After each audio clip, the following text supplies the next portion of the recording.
Jack's Dollar, which is a big brand out there. It's all. And I grabbed it there because my friends out there complained about it. I was like, go get some peanut butter flavored crack poison. But they don't have any allergies on it. Also shop.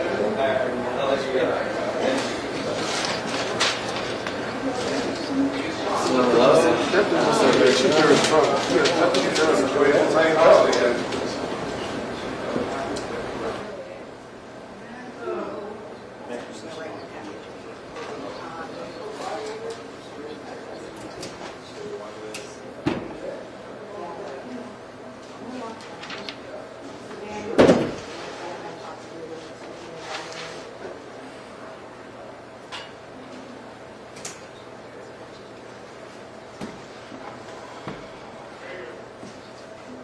This one's gonna be reserved. Yeah, you're good. No worries.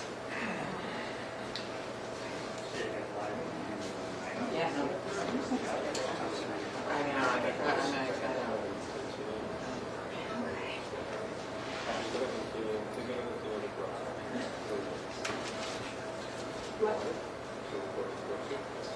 I don't have a proxy slot. Oh, yeah, that's fine. I need to use it for tomorrow, though, in the meantime. No, I have old silver 300. It only is my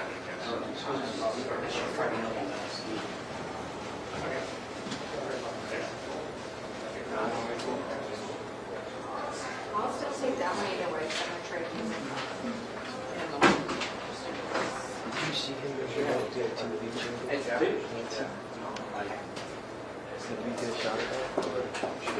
The second guy, because I know you said seventh walked in first, Mitchell.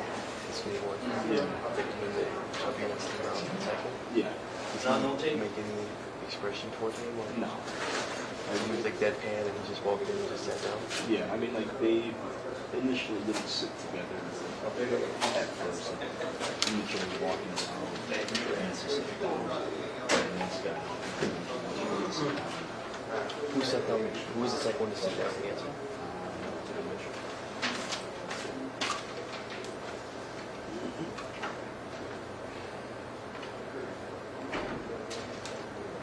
So I'm writing to right now. It's stupid.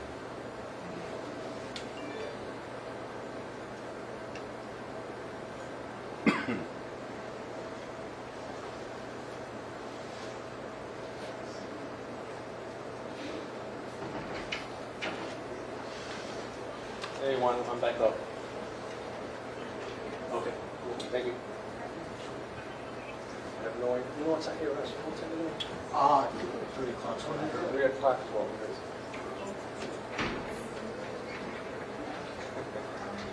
All right.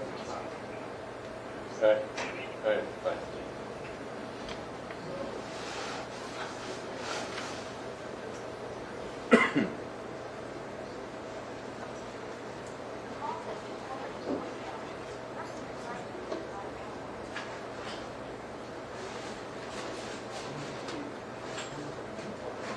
Hey, Mom, I'm waiting to discuss this really cool thing. Just continue the conversation. I'll try to call you back.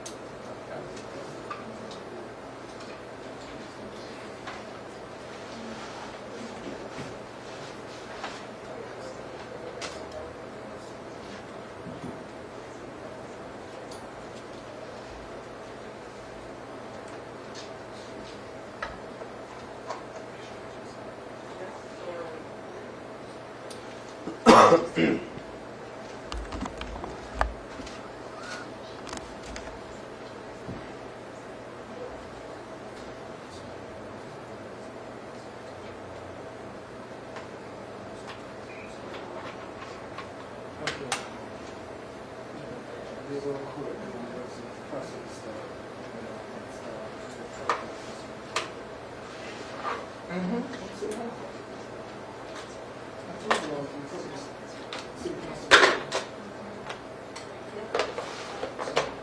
Oh, okay.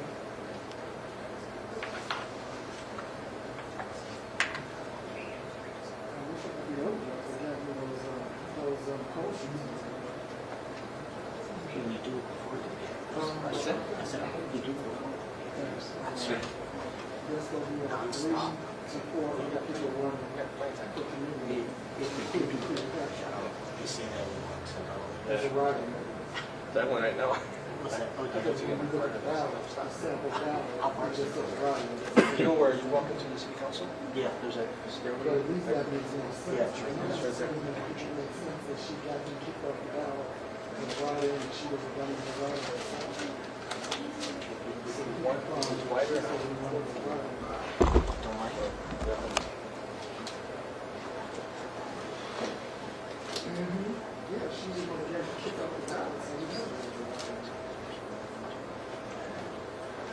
But you know, I told him, I was like, you know, tell us that. How do you be in office 20 years like that, and you don't have anybody, you know, sending them go for chicken petitions? That doesn't.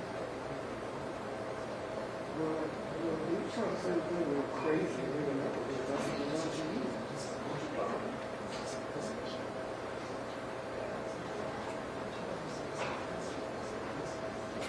Well, his attitude was it wasn't that serious because it's not a paid position anyway. But that's how you hold on to the piece of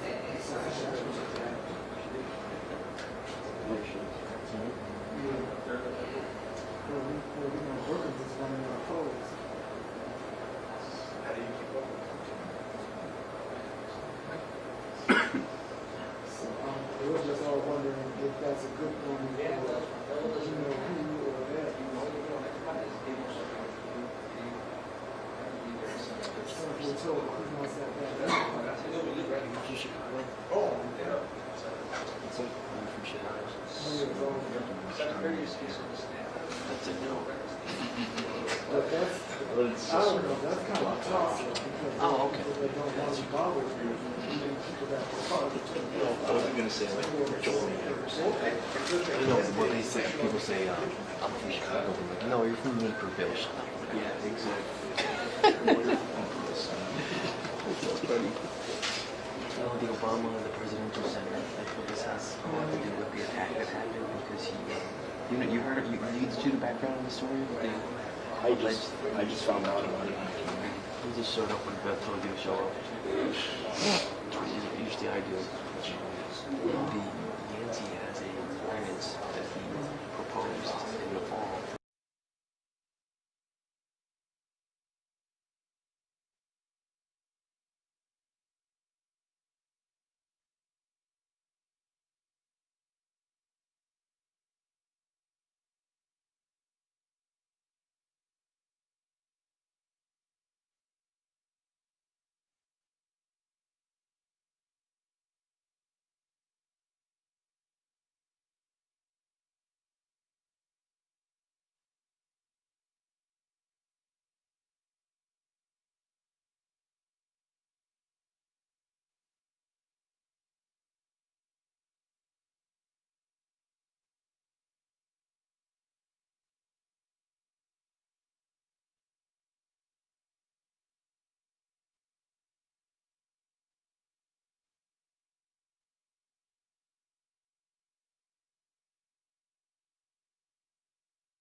about the second one. Yeah, they're talking about second one. They're talking about records.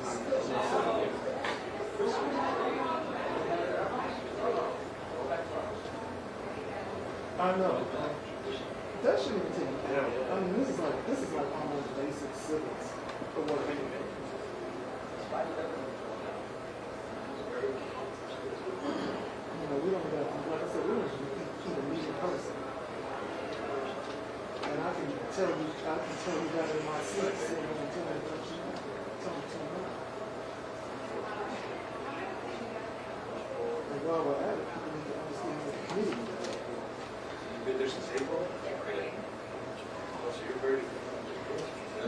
Well, Perfect, thank you so so I need to much. catch up with some other calls anyway, so.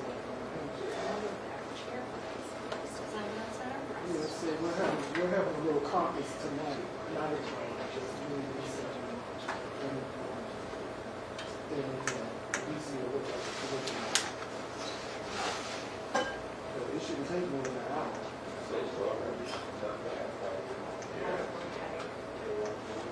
We're talking about the old Sky. Oh, yeah. About 3 o'clock start. Hello, sir. Hello. One time. How are you? So that actually means 3:30 or close to 4. So again? I said, so you, that must mean it's actually starting at 3:30 or close to 4. I'm telling you what I've been told. And then I waited, I felt like I And you was don't on do the it. sea legs.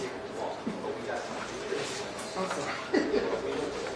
I'm the guy who's trying to get food. I was thinking about going to shop, get shop for some work. Stuff left over from the freezer. Yeah, chicken and dumplings. That duck I boiled, because I still working. I know I will watch her. She's like, I remember I something. said that leftover turkey. Yeah. Actually, I meant to bring some. All I had was really made. I put cheese on top of it and wrapped them up. I don't have the share or the mirror. Yeah, she won't be. It's not when you have to stay. They're gonna fly without you. Yeah, I was wondering about this. You got a grill?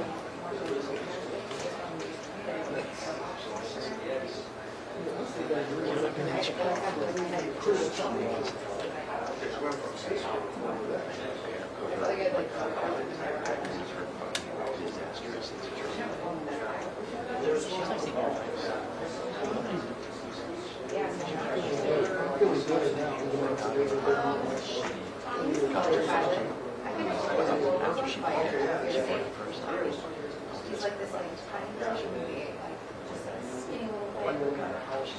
Very like soft spoken. But I always think about that because there's a picture of it that made Did he say 3 o'clock? 3 o'clock. They said 3 o'clock, but count on 3:30. Close to 4. Irrigation. it's such a funny photo. Oh, really? I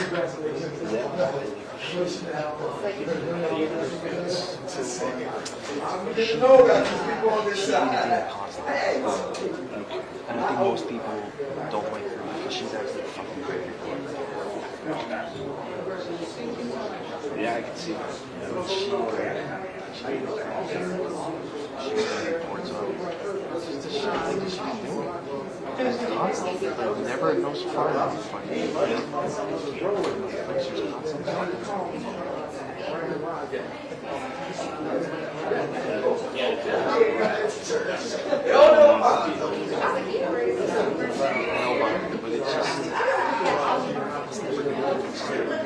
you'll never make anyone happy. It's just non-stop bullshit.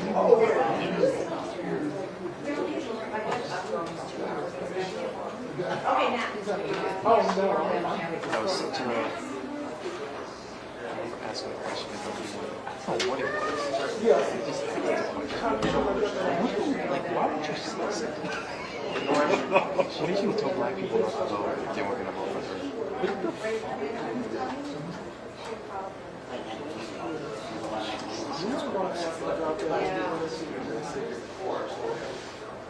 And her freshman looked at me like, seriously, who are you? And she was like, bitch, Google me. Fucking Christ. Are you serious? Yeah. It was, but in all fairness, it was humbling. It was humbling because I'm brand new to the market. So this was like, what, 3 months in? And they said, I don't even know who you are. You want to know tonight, Rob the clock. But it was our late story. We spent in live. People loved it. He's like, oh my God, that was so great. You got it. I'll tell you, we did it. That's fucking awesome. It's not very bad. It's like, I don't like doing it, but I just feel shocked that nobody does it. What are they doing here? Doing a fucking job. I got a little bit of question. I just took her to town. I said, why would you make such a comment? Why would you essentially encouraging voter suppression? You're telling me you are a person who but then she was like, that was the first time. The question was, he did ever since that day.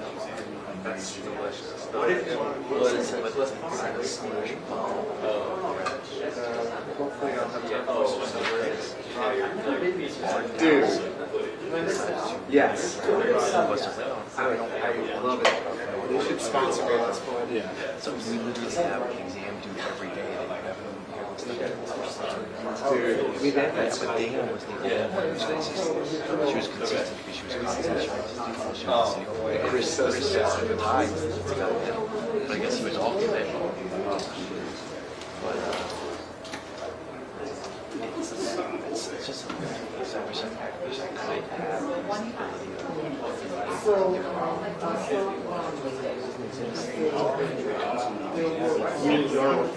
I should know this, but I haven't. the legislative session started in January. So this just started up again. Two hiatuses. We have one that backs out into the summer and come back after VBA. And then they go through Christmas. So it works a lot like school. So then they have a hiatus, they have a break right before the holidays. They come back. It's like 2 months away. Oh yeah. We just don't stand for it. It's always a different person. The cheerleading thing. Yeah, I did. I had to break my leg. I was honestly going to watch her against the show. They did. And I called the phone. I was like, Walk away. stupid. And you know, like, 4 minutes. I'm going to be leaving soon, so just FYI. The question, if they don't ask, if you can't I mean, they market you in? Yeah. Okay, so you know how it works. You know English.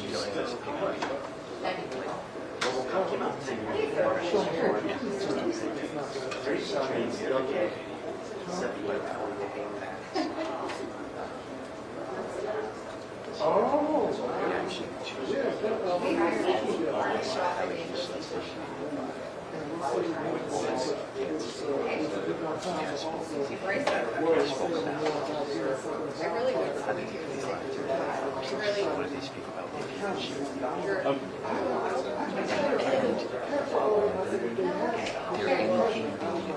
there anything being done to address Serious? concerning behavior? I don't have yours because I can tell you that. Because we had Ramirez had his little you know about that, right? Yeah. So we had that situation. We had another situation involving the same instrument back in the lobby. They attacked the guy, the guy attacked him back. You know about that? Yeah. So just concerning behavior. there anything that that's worth addressing? Cause I walked up to her, I said, look what I said. Take away from actual working Look at her, I just feel like I said, You're asking me a question. You're just trying to touch it. We're trying to I know nothing. That's good. That's how much. The fuck. she goes, the work she's supposed to do.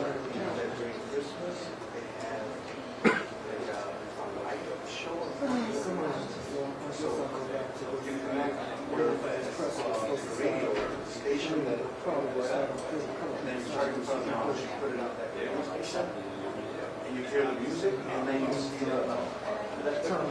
is better. Yeah, it's in It's a house. It's like 2 or 3 houses. Because my wife, she takes my niece. That's their tradition. My niece is 5 years old. They've been doing that for 3 years. No, she was 3, 4, and 5. So on the internet, she prints out the houses that have that. She'll go to Schaumburg, and they go to different houses. They go to Schaumburg. Let's try this. And then I know there's like 2 or 3 of them.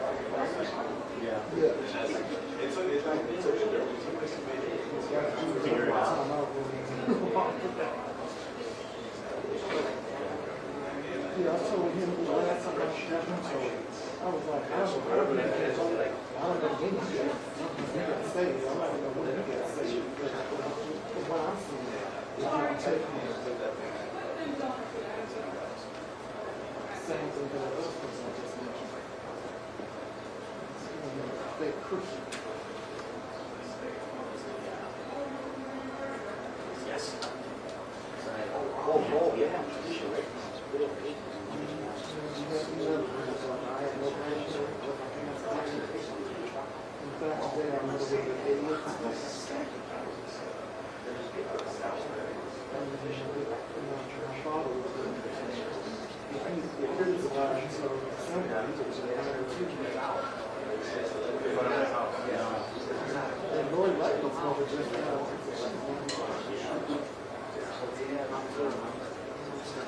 But she had several children. Oh, example.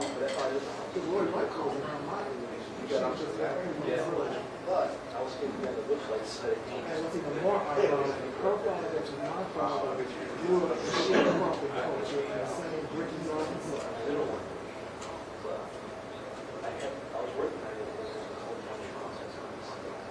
What part of Arkansas? Huh? Oh. Okay.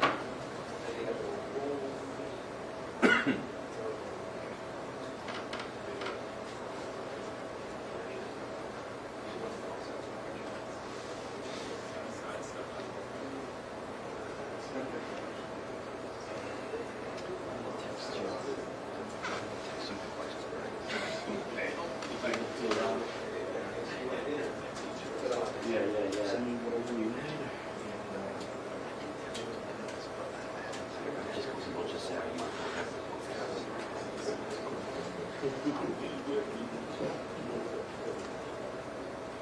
Extension.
Yeah.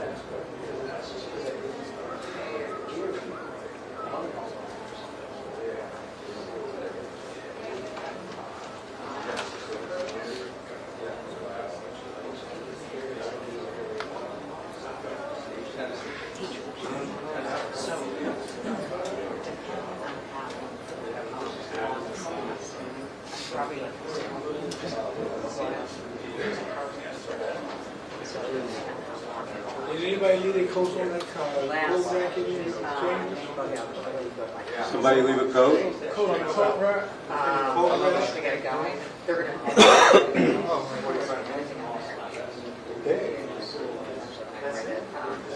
So.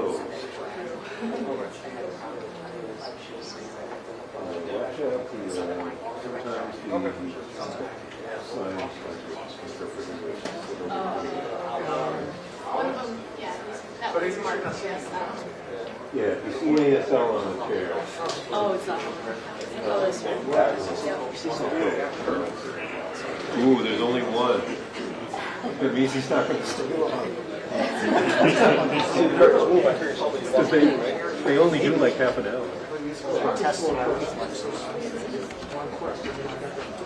Wow.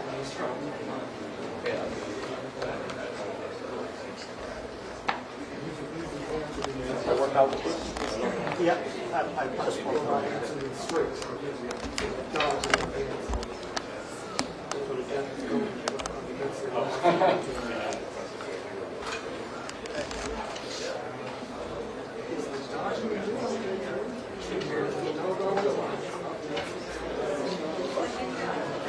That day at that event you were at, and the people, Yeah. I'm surprised that the wireless worked so well.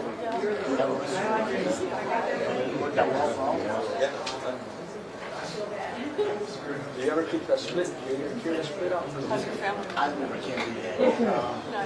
At some point, I probably should get it. Yeah, you know, when there was an election for the mayor, we were at the location where you were saying that, and they didn't have any headlines. So one guy ran to the YouTube, got sound, and then everybody from the table, you know, And it worked for everyone. At least he thinks that. So that's good enough. Yeah, make it work. Figure it out on the spot.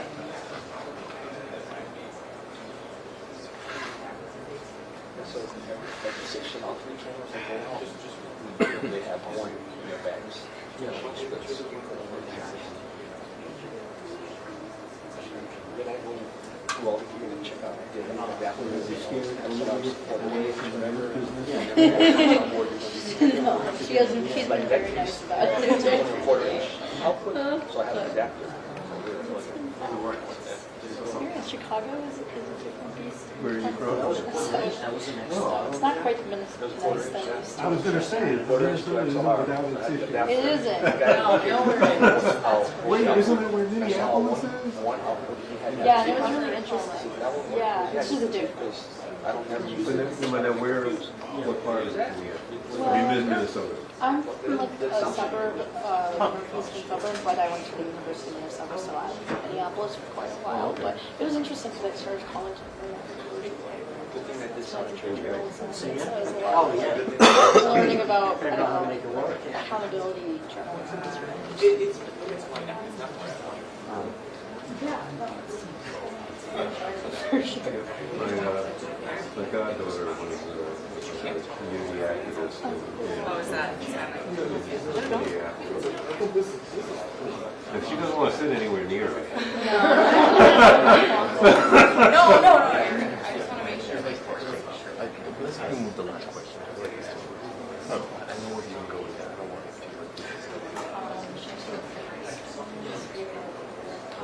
agitator. Honestly, just tired.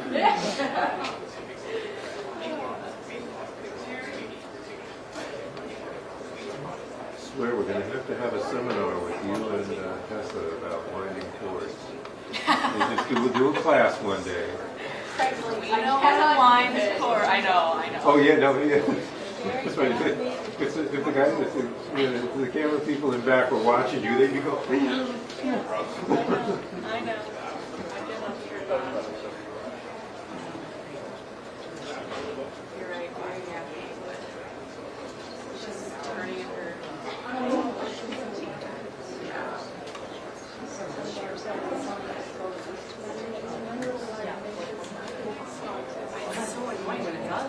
No. But you're starting to develop the reflex of following up on each other's questions. Seen that happening more and more. So that if one person does it or don't follow up and doesn't answer, it's something that we really want to know about. Sorry. The next The one next say, person yeah, will be okay, like, but, well, okay, but like answer the question. yeah.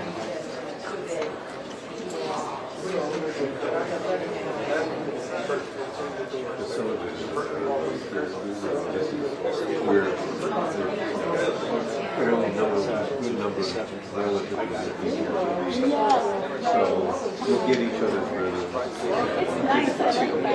I don't know. I've done a lot of like preschool presentations and like stage stuff. Definitely feels a little bit more like you know, I don't know, like welcoming than here, which I like that there's some people like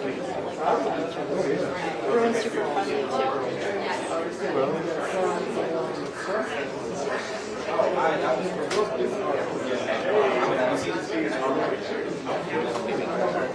Because I figured I did it. It is like,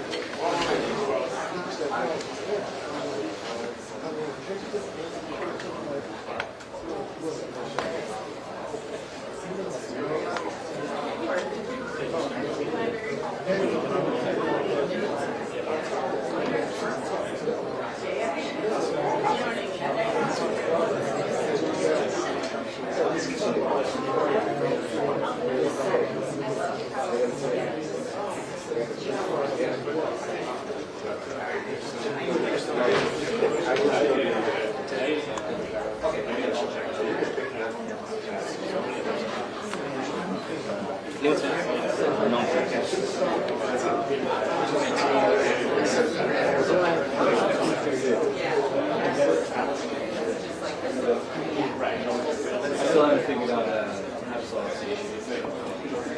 We'll get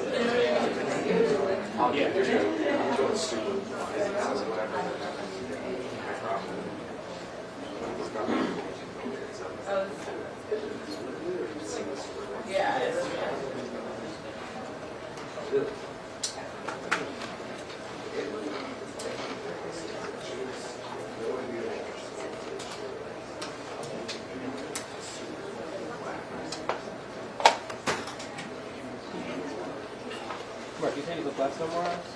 You said you took black somewhere else? I took one. Well, actually, I took classes, some classes I took more house students had to take along with me. I took a urban studies class. You live in Atlanta or is it like I was staying in Atlanta. Yeah, this is when it was. Oh wow. Not Clark Atlanta? Like is that the Well, it became Clark Atlanta. all right, good. Cool. Are you from Chicago originally?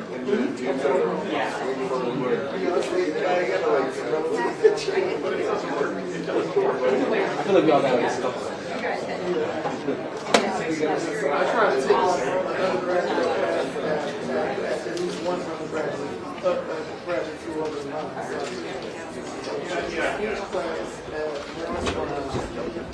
I had to take my biology lab, was it lecture? No, I took my biology lecture at Morehouse. I took a couple of classes and spent on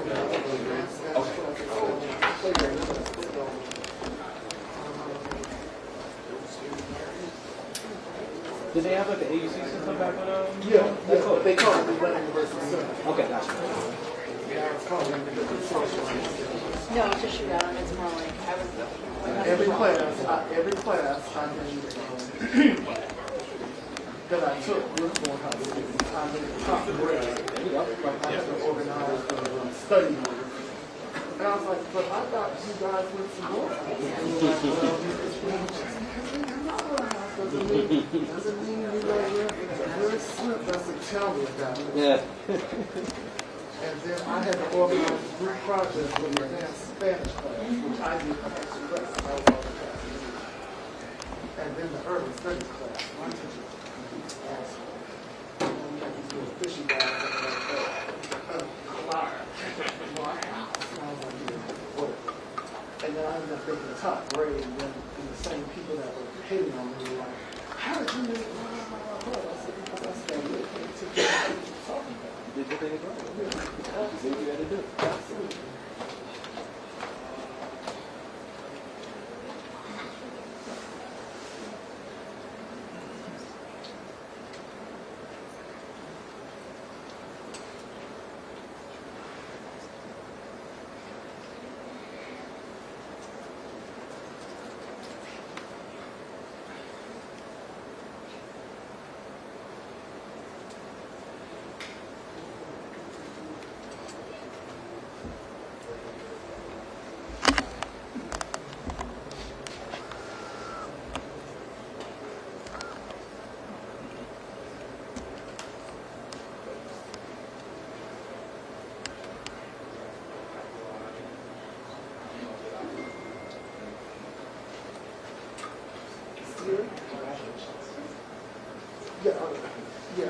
Yeah, I want to pass on a message to you that will save you a question. You don't have to rush me.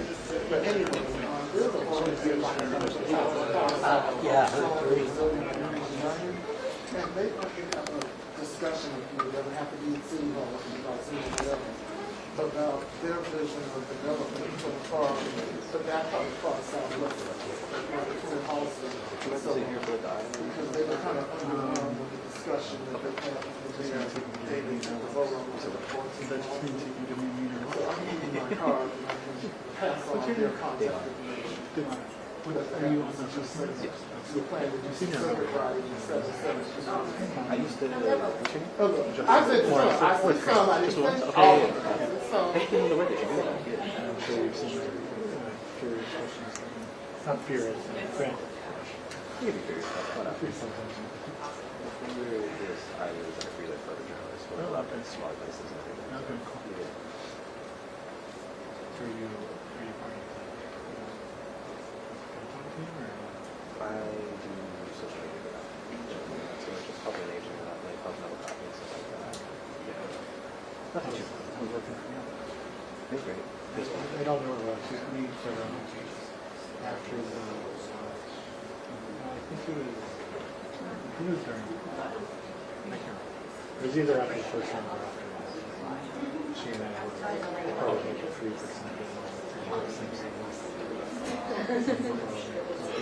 As it goes. and then, I don't think I even had the first, I think, maybe the first time I saw it, she was here, I was like, what is it? She's like, oh, Getting the size. all right, you got a good reason to be here then. Yeah, her office is like an office. I knew everything about it, so like, she's great. She's great. I love her. I'm not like always full of crazy. Were you for that? I was freelancing mostly.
wasn't here for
it's so much more expensive.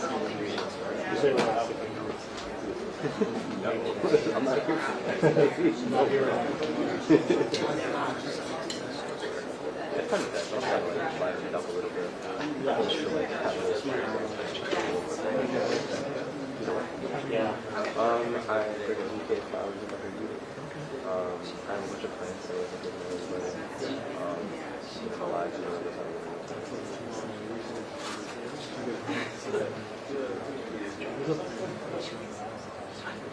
It sits behind me.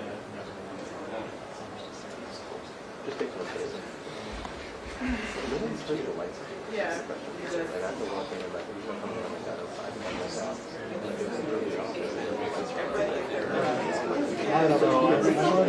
I'm like, I guess I'm on their side. People walk on the, there's two sides of the president. People walk into my side and there's light on. oh, no, it's scary.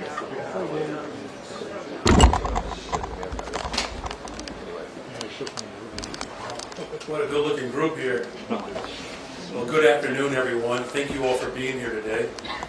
I want to start by recognizing the appointment of Lisette Castaneda as a Commissioner of Housing and Alfonso Randy Connor Jr. as a Commissioner of Water Management. We officially welcome them into my cabinet today. Commissioner Castaneda is an experienced leader and an organizer with real commitment and expertise to make home ownership a reality for the residents and the people of Chicago. She will work collaboratively to build and to preserve affordable housing and to help implement our executive order to streamline development in the city of Chicago. I firmly believe that housing is a human right. And I look forward to working with her to ensure that everyone in our city has access to affordable housing and home ownership, as well as opportunities to build our communities. Commissioner Connor is a proven leader who previously served as Commissioner of the Department of Water Management in 2017. There's nothing more foundational to our collective health than clean drinking water. And Randy brings the type of compassion, the type of collaboration, and competency that leadership in the city of Chicago deserves. His ability to manage our systems and to do it in a very safe and healthy way is impressive. I'm proud to welcome him back to the city, and I'm confident that he will continue to serve as he has always done, to lead the world's largest municipally owned water filtration and distribution system. Congratulations to both of them. Thank you.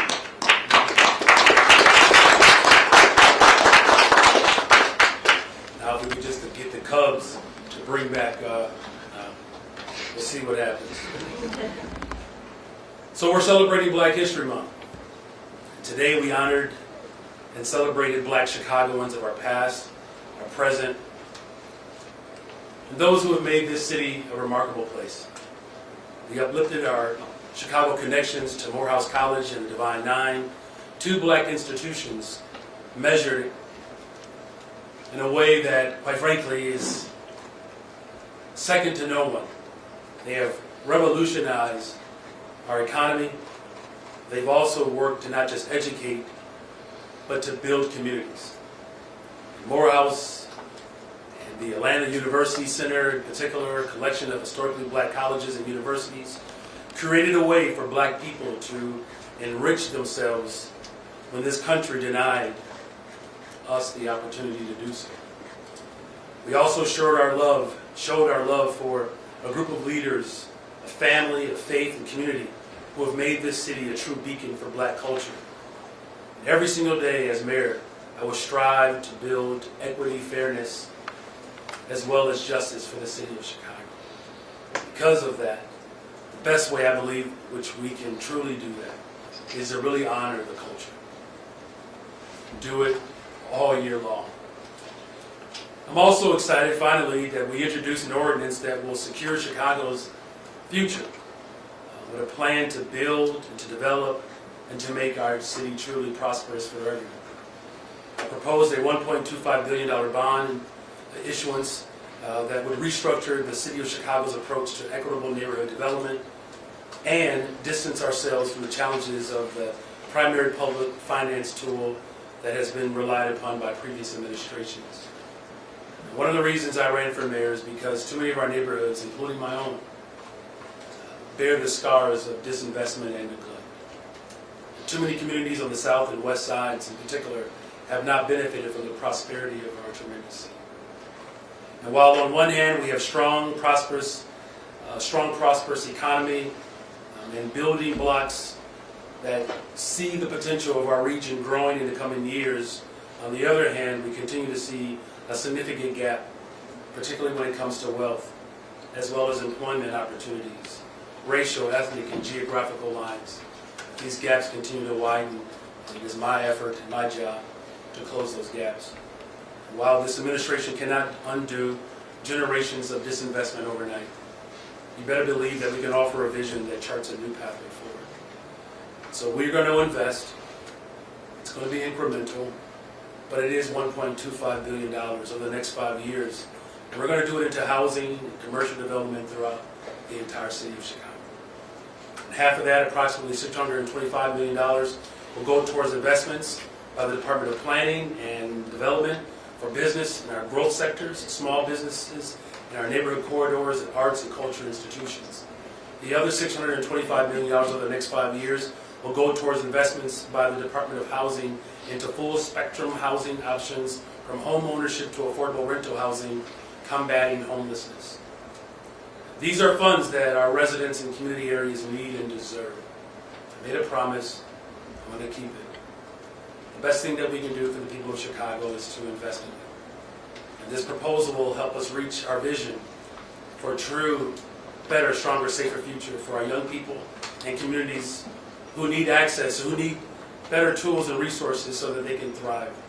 I'm confident in this plan because it was developed in partnership with affordable housing advocates, community development corporations, small business associations, and everyday Chicagoans who love this city.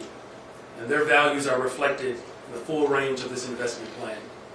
So thank you to all the city leaders, the advocates, and partners who are with us today that supported this work. Our Chief Operating Officer, John Robertson, Deputy Mayor of Business and Neighborhood Development, Kenyon Merritt, and Chief Financial Officer, Jill Jarowski, as well as the members of the Cabinet, our Commissioner for the Department of Planning and Development, Sierra Boatwright, she already had her day, and the newest Commissioner of the Department of Housing, Commissioner Lisette Castaneda.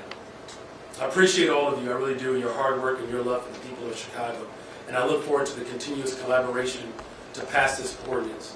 So now the moment you've all been waiting for. Ronnie? Let's start up front, right here with Tessa.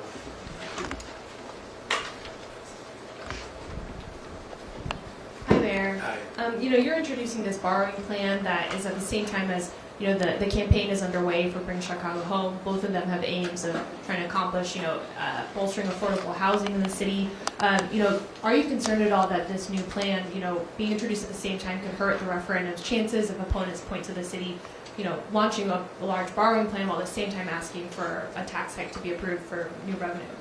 Well, look, the people of Chicago endorsed my leadership because I made a commitment to invest in people.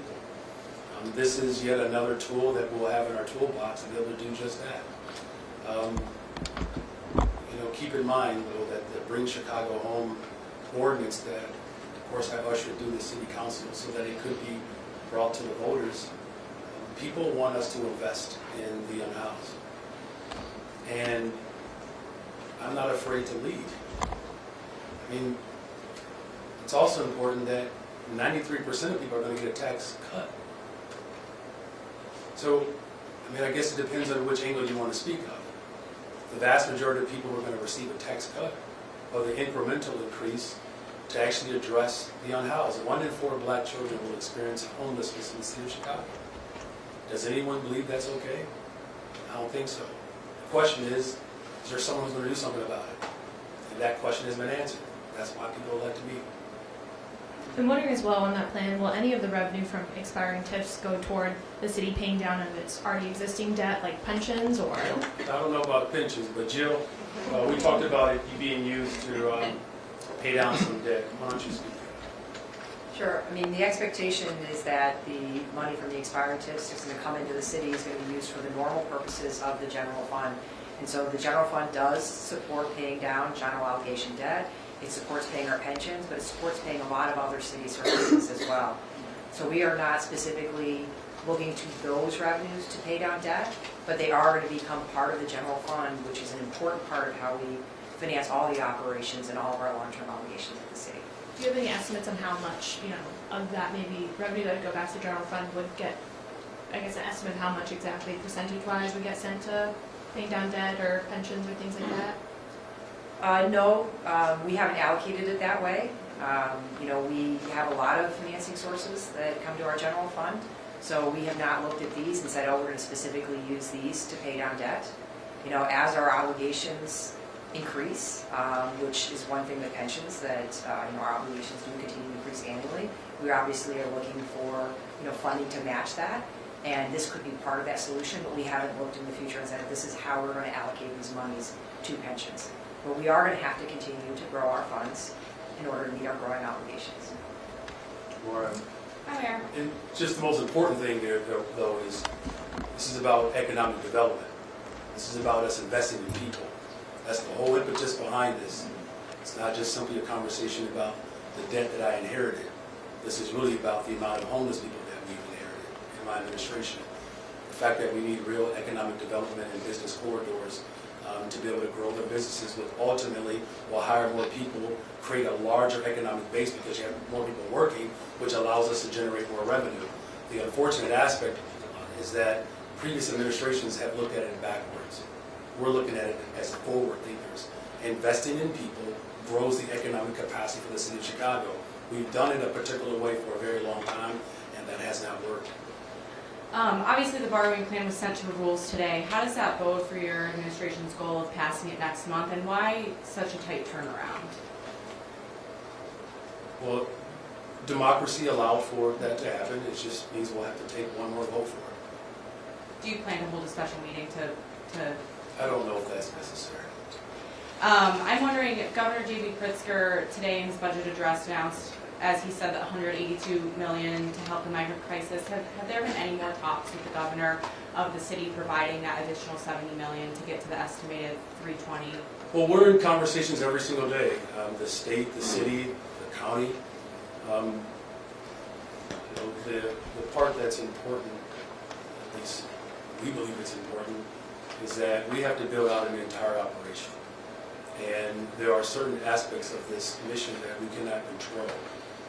And that is the number of people who are flowing from the state of Texas into the city of Chicago. And so numbers, quite frankly, could change based upon the need. What we have done over the course of my first 10 months in office is providing some structure, building an operation that is centered around people's humanity. And so, as you know, $51 million, yes, we voted for that. $150 million, yes, we voted for that. $95 million that the city council provided me with the authority to make sure that we're providing the financial means to address this crisis. We've done that, and there are other operational aspects of this mission that we have to keep in the forefront before we make an absolute determination of what we will ultimately have to be responsible for financially. Hi there. Hey, I was hoping you could talk us through your decision on ShotSpotter. What was the deciding factor for you? Did you become convinced that it did not provide a public safety benefit for Chicagoans, or was it that it was too expensive, or what tipped your decision-making process there? yeah, thank you for that question. Well, look, first of all, we need every aspect of government to be fully engaged in building a better, stronger, safer Chicago. So it's going to take all of us. You all know my community safety plan is built around people, places, and partnerships.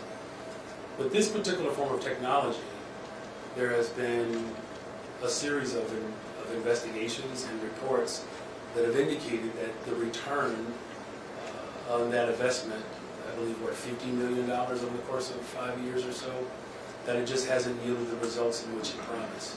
Now, there are some other components that, since I've been in office, that I'm aware of that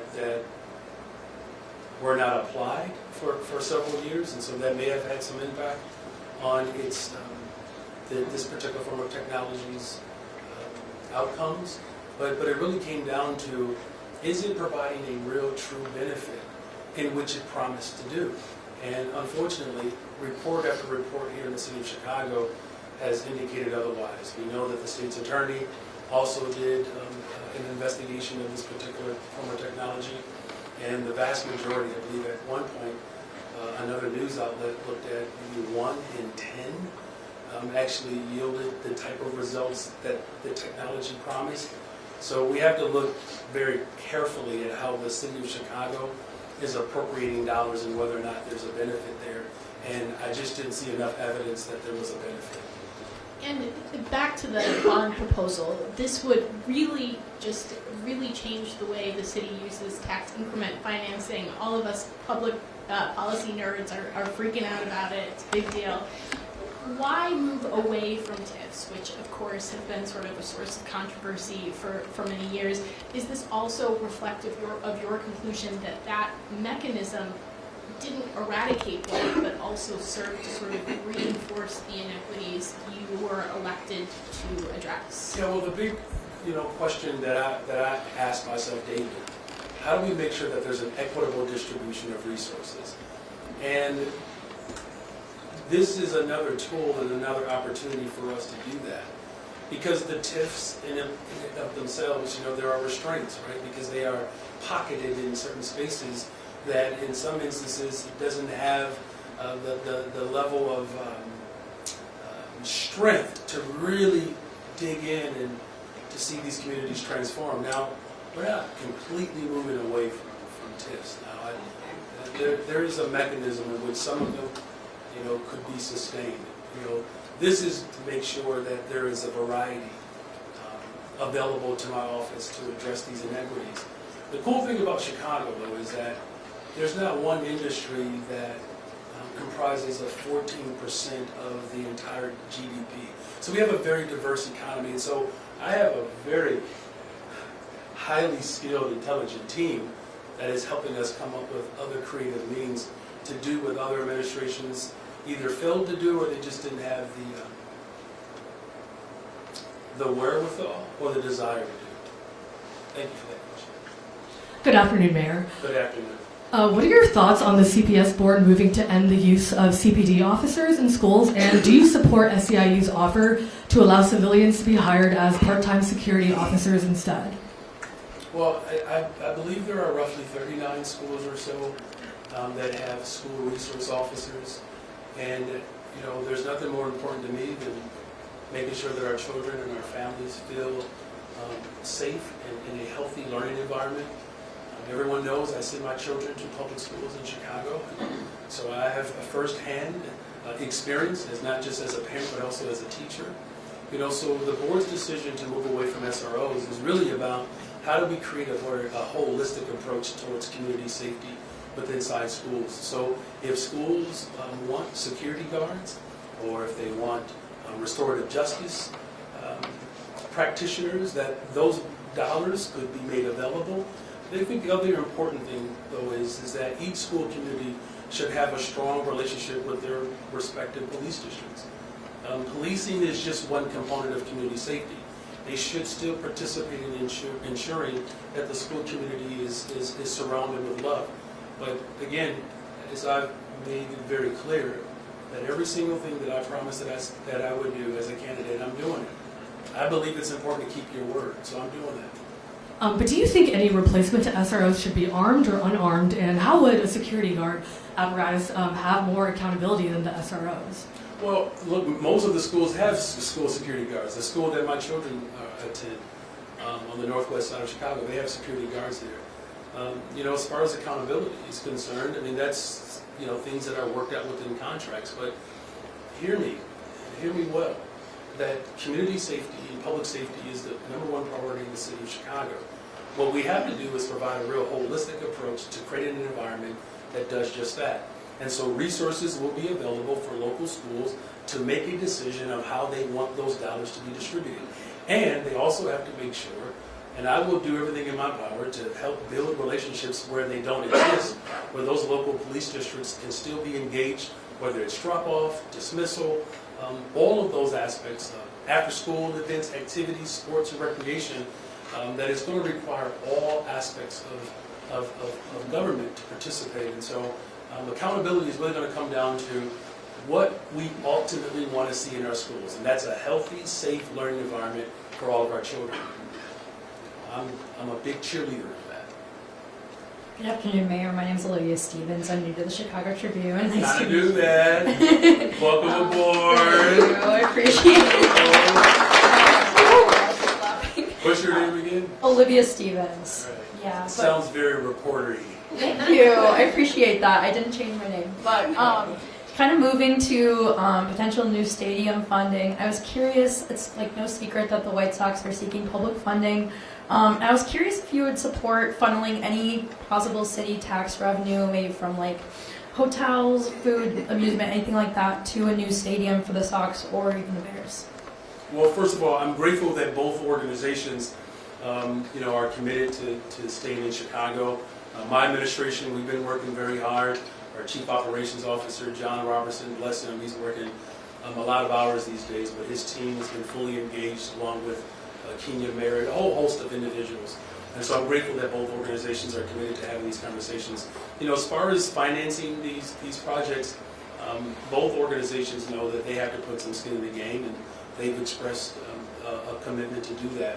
You know, as far as public dollars, you know, we haven't got into any of those specifics just yet, but I will say that, you know, we're going to explore all options, but we have to make sure that we're doing right by the people of Chicago. So we'll explore options. Everything is on the table here, but again, I want to make sure that there's a real commitment to public use and public benefit, and again, those particular respective spaces have to put some skin in the game as well. Thank you. Welcome aboard. Good afternoon, Mayor. Good afternoon. I want to ask about the lawsuit against Big Oil. What are you hoping that the city can get out of this, besides having to send lawyers into court on a tough case? Yeah, that's a good question. You know, look, it's no secret, you know, that these big companies have not been forthright with the people of Chicago, with the people of the country.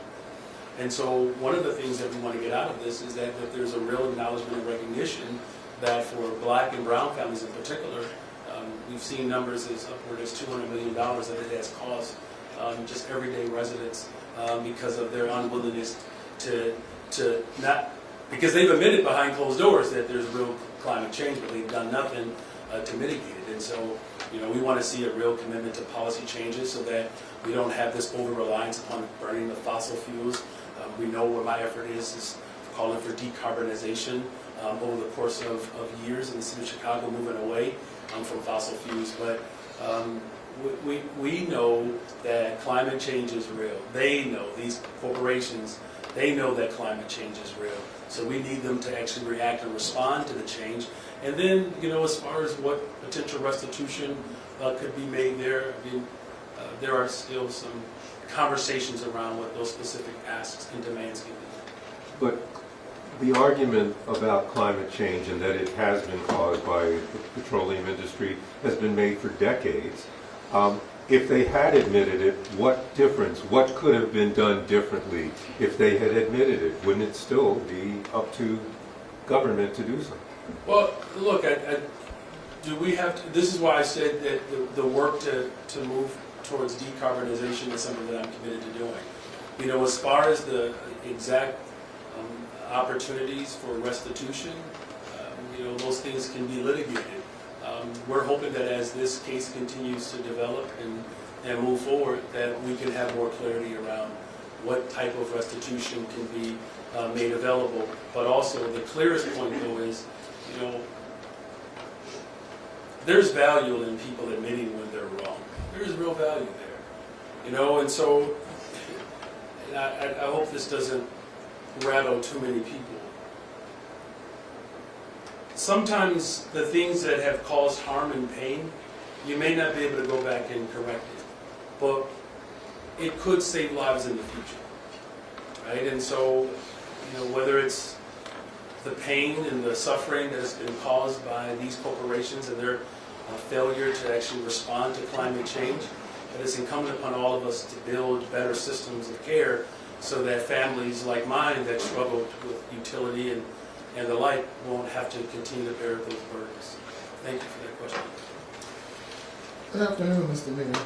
It's good to see Having you. gone across the street from Morehouse, I'm happy to see that Clark College and Clark Atlanta University graduates are making history on both sides of City Council, in the press box and on the City Council itself, including Alderman Lamont Robinson. Anyways, getting to this whole West-South investment thing, which sounds like a carryover of what Lori Lightfoot initiated. Our question out in the Deep South is, why would we trust this administration or any administration to pull that off when nobody else has been able to pull that off, number one. And number two, there are relics of the old system that are still stuck in there.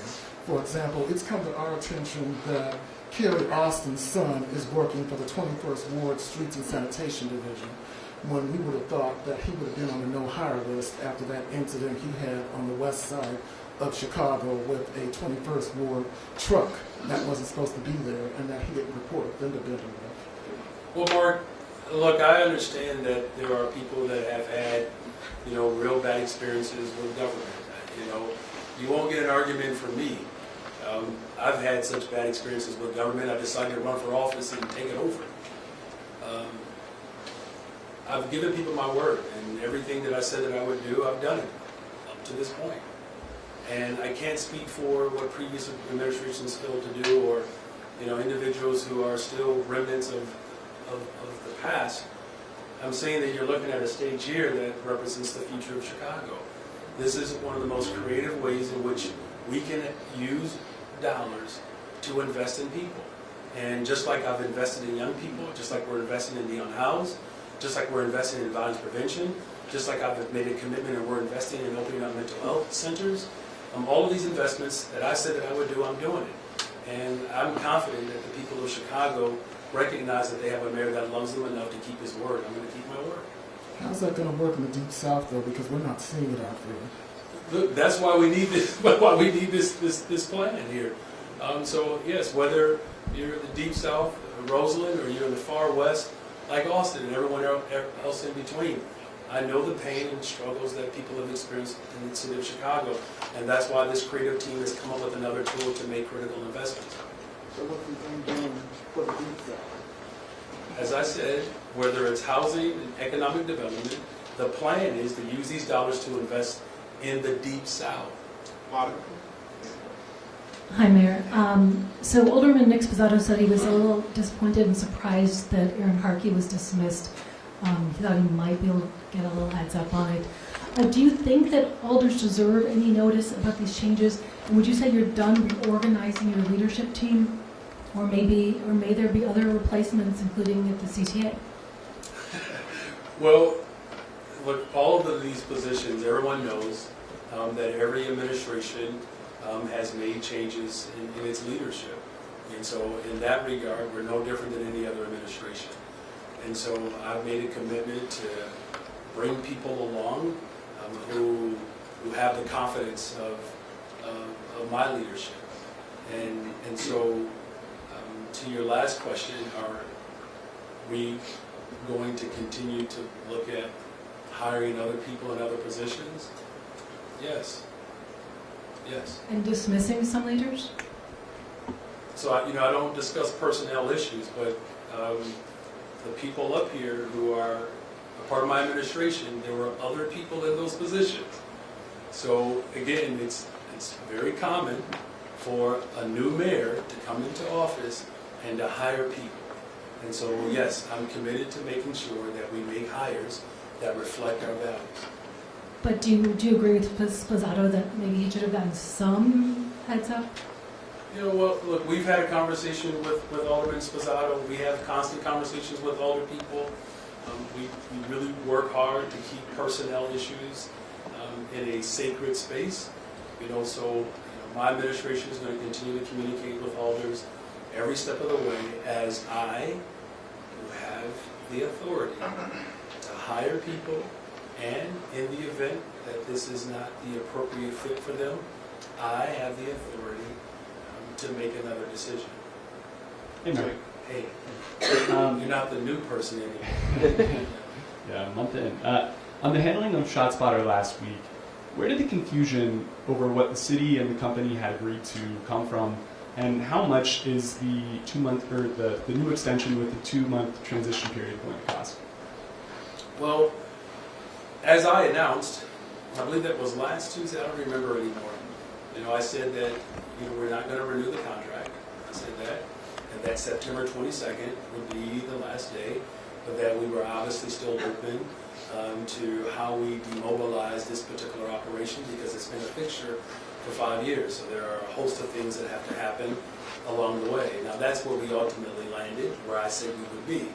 I'm not really entirely sure what the confusion was. I just know that whatever that breakdown was, we rectified it. In terms of what the costs are, again, this has been a $50 million cost over the course of several years, and I believe for the 6-month, as well as what this wind down will consist of, along with some other termination elements that are provided in the contract, roughly $8 million or so, but we'll have someone give you that number. Just to push back a little bit, the 2-month transition period was not included in the Tuesday statement.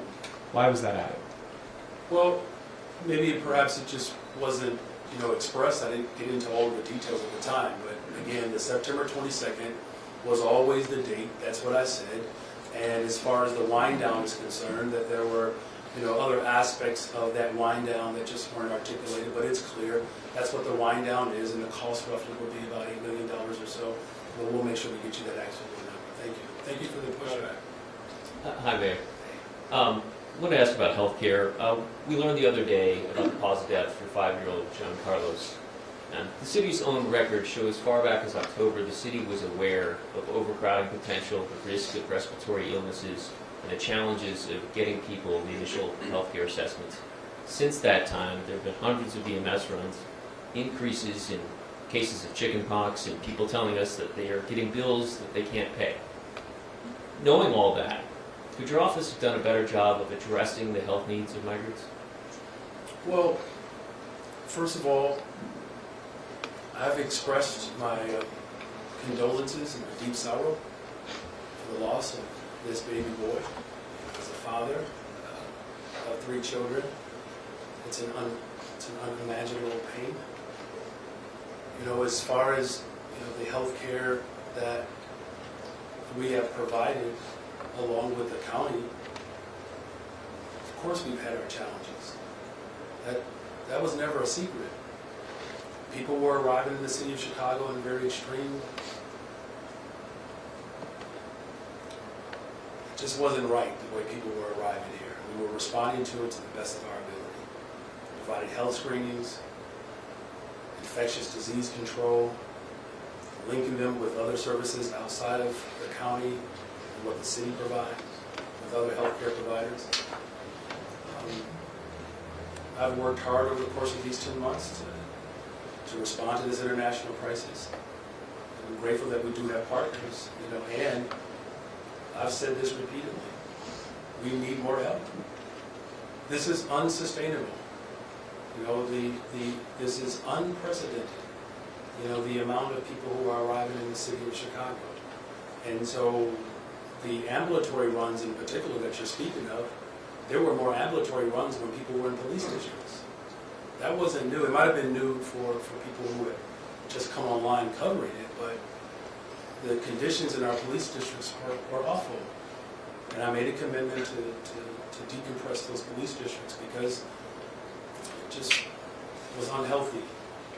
So in terms of how we can continue to do more, Dr. Ige and her team are working hard to do that. I believe now that there's a healthcare provider in all of our shelters. And there's stronger coordination with other healthcare providers outside of county government. So we're going to continue to work and to build on that. Has there been any headway with the volunteer groups who had written letters to your office saying, we want to partner, we want to be able to get access to the shelters? Have they been able to do so yet? We've had tremendous headway. In fact, I believe a couple of weeks ago, didn't we just announce our full volunteer program? But I'm glad you raised that. Like, look, never in the history of America where a local municipality has had to build a migrant shelter, encampment, or settlement. And so whether that's finding temporary emergency shelter, feeding people, washing clothes, staffing. There are almost 6,000 children in our Chicago public schools. We just enrolled, just this past month, 600 children into our early child care centers. I mean, I want to emphasize that whatever critique people might have of this operation, people are well within their rights to have that. And there is no model for this. We are literally building this operation as we go along. We're grateful to the volunteers who have been willing to step in, and now we actually have a mechanism in which that operation can grow, along with our faith community. These initiatives have been, it's been remarkable to be in coordination with so many people who work in the city of Chicago to build up this operation without any federal support. Is there more work to be done? Absolutely. Am I committed to doing that? You better believe it. Good afternoon. Good afternoon. With the passage of the dollar store ordinance, on top of many other ordinances that are perceived as anti-business, are you concerned about the reputation of your administration as being anti-business? And do you think businesses are being driven away by these ordinances? And do you think that these ordinances may hurt the Bring Chicago Home referendum? Way to get them all in, Sarah. True veteran. Olivia, you see that? You wanted to that. No. We're not anti-business. We're not. We just made, was another $38 million, Kenya, of investments into small businesses on the south and west side of Chicago. We have one of the fastest growing economies in the entire country. You know, what I find remarkable though is that why do, and I'm not blaming you, Sarah, for the question, I'm just saying, when you actually pass ordinance to support workers and communities, why is that seen as anti-business? I just find that a little, to be honest with you, I just find it to be a little counterintuitive.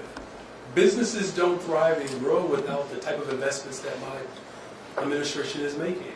And they certainly don't grow without making sure that workers are protected. That's the best way to ensure that businesses can thrive and grow. And, you know, the neat thing about, I believe, our administration is that we have been unapologetic about making critical investments into communities that grow business, to grow housing, our commercial corridors. We're making all those investments. So the city of Chicago is open for business. And just on a different subject, back to ShotSpotter. Was Superintendent Larry Snelling informed about the decision before it was public last week? Yeah, of course. Superintendent Snelling and I, we talk all the time. Now, here's the thing. But was he informed yes, before that he went public? Yes. I talk to so many people all day, every day. nothing is surreptitious about my administration. We've been in constant communication, and quite frankly, I actually appreciate Superintendent Stelling's position around ShotSpotter. I do. In fact, there are elements of ShotSpotter that, quite frankly, it's unfortunate that the previous superintendent, there were just certain elements of the implementation that just fell by the wayside. And so there have been examples that he has shared where all of our police intervention and our community intervention has to be strong and holistic. But Superintendent Stelling and I have a strong relationship, and yes, he's aware, and he's always been aware. I don't make decisions like that without having a conversation with my superintendent. So why get rid of it if he and almost all of law enforcement supports it? So this is your fifth question, by the way. Yeah, so I know. just know it's It okay. makes up for last week. That's how generous that I am. I try to give people as much space as possible. I think that question was asked earlier about what was the tipping point. I believe Heather asked that question. I got you, Sarah. You just be patient, please. Okay. The question is, why did I decide to get rid of it? Even if there are people who support it, there are lots of things that people support that I don't. This is not the only thing. So as much as I value the expertise that people bring, I don't make decisions based upon one person's opinion. I don't. This was a collective response. That's how I lead, and that's how I will continue to lead. Thank you. Justin. In back here. So the city has closed 4 migrant shelters. Can you explain why that amounts to about 400 beds, give or take? Is the city planning to close any more shelters, and is it a possibility that the ones that have been closed could be reopened if needed? So those particular shelters were our most expensive shelters to run. And my responsibility is to optimize the space that we have. Those particular shelters that you're referring to will save the city conservatively about $19 million. We have to right-size this mission around the budget that I have. And of course, we're grateful that the state and the county is working towards providing more investments, even though we have to have a more substantive conversation about where those dollars would actually go. But as far as whether or not those particular sites will be back online, we're not moving backwards, we're moving forward. Is the 19 million figure, is that per month? That's over the course of a year. Okay. And then on the campaign trail, you've said that you'd roll back the previous administration's decision to encrypt police scanners. I'm curious, is that still the plan, and if so, how? We're still discussing that. Thank you. Mayor, on the topic What's of your name? ShotSpotter, Courtney Spinelli, I'm with WGN. Hey, Courtney. Nice to meet you. Pleasure. On the topic of ShotSpotter, I know that when we were talking to data experts just about the decisions that were made and what it was based off of, one of the things that was brought up was that there is no data point to show the victims that may have been found by calls for ShotSpotter and the outcomes of those victims. Did they survive? What that was like. Over the next few months, do you plan to look at that data? And if it does show really opposite of what we already see, would you consider reconsidering that decision, or is this a done deal? Well, the point of, so this is a done deal. I've canceled ShotSpotter.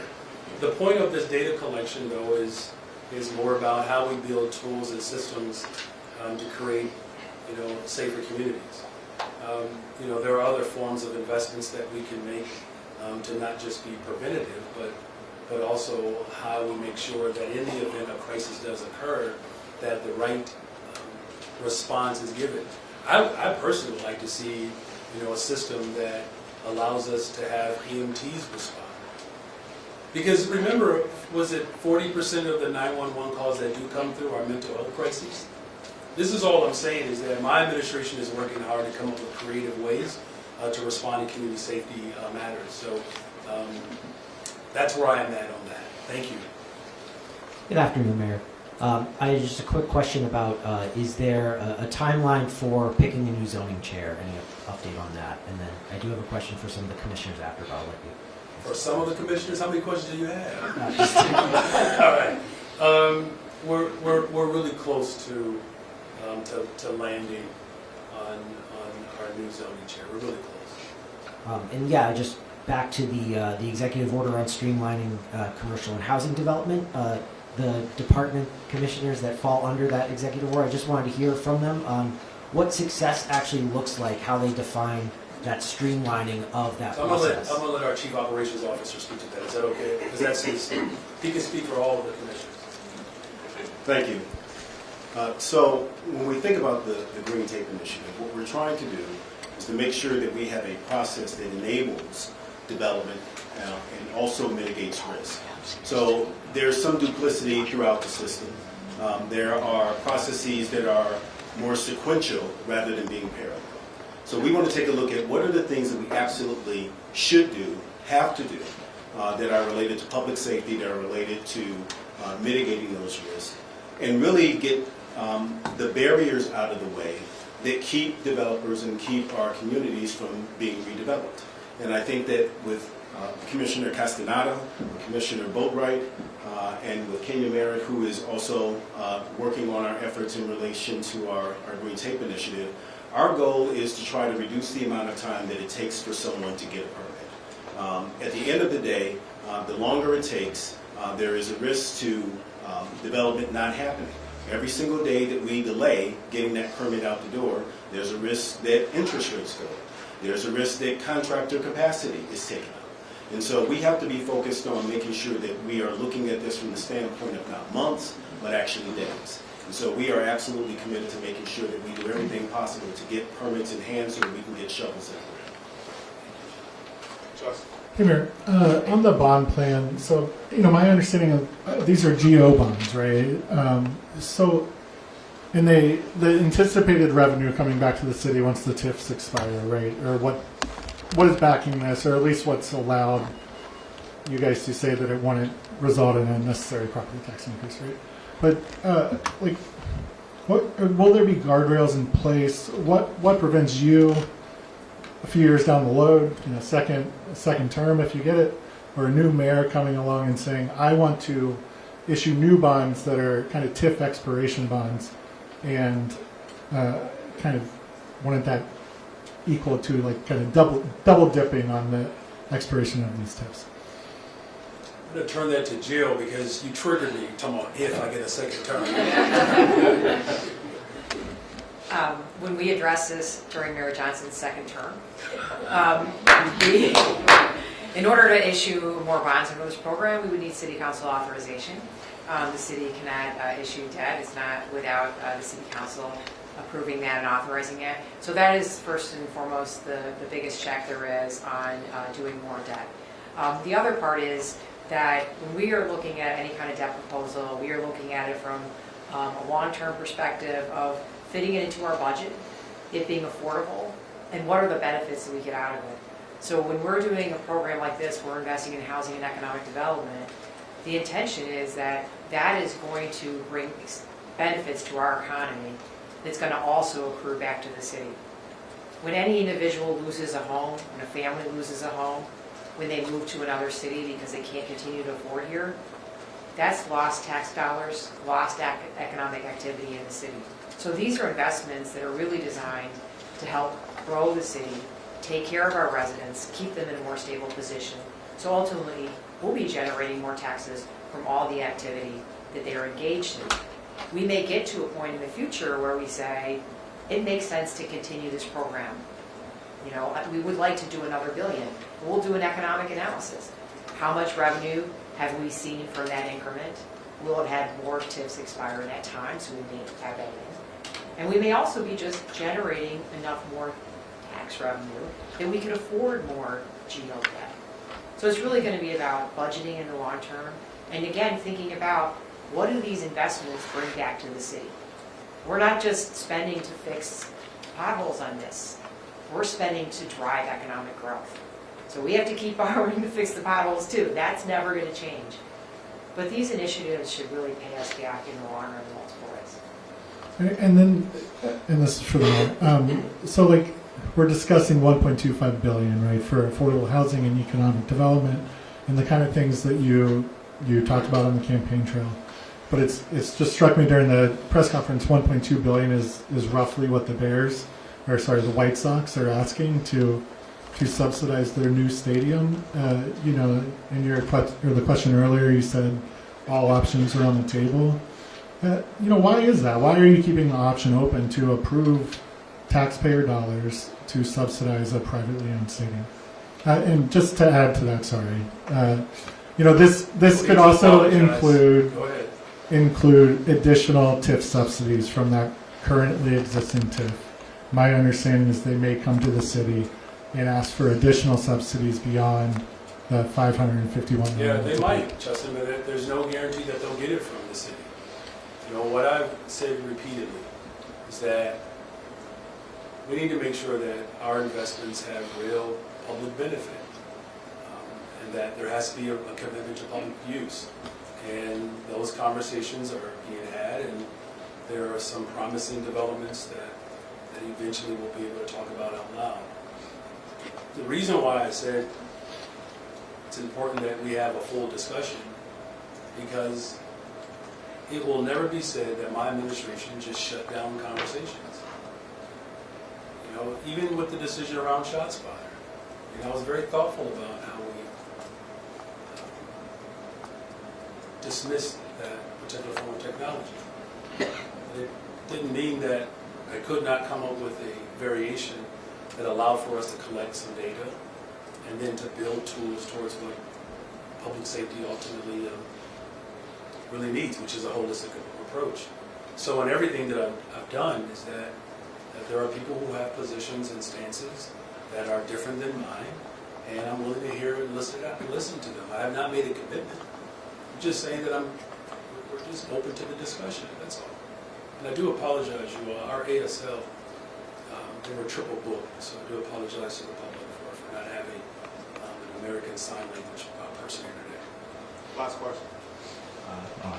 Hi, I'm Josh Hernandez with CBS 2. Hey, Josh. Oh, jeez. How you feeling, man? I'm a little nervous. All It's right, my you're first okay. time. Come on, you all. Make them feel welcome. Oh! Olivia, you're no longer the youngest, newest reporter. Go ahead. We were wondering, can we get your reaction to a recent allegation being made by Alderman Yancey and how he said he was attacked by Alderman Mitchell last week? I really wish that there were ways in which we can have, you know, strong debate without it, you know, becoming exacerbated. You know, one of my favorite characters of all time in history is Thaddeus Stevens, and talked an awful lot about just the negotiations up to the very end to abolish slavery. And, you know, it's not uncommon for public officials to get animated. You know, I have not spoken with both of them yet to get a full understanding of what happened, but obviously that, you know, I don't condone any, you know, physical altercation. You know, I just hope that people can have real substantive dialogue around a host of matters that don't lead towards someone feeling violated. So I'm going to have a conversation with both of them, you know, over the next, you know, 36, 48 hours, and just to get a better understanding of what went down. You know, but it's unfortunate though that our public, you know, debates have spilled out in a way that doesn't speak to the best of our democracy, even when we do have strong disagreement. Did you have another one? Just because you knew I was going to throw one, you got to do quick. That's okay. I use shea butter. Thank you all very much. I appreciate you all. Thank you all.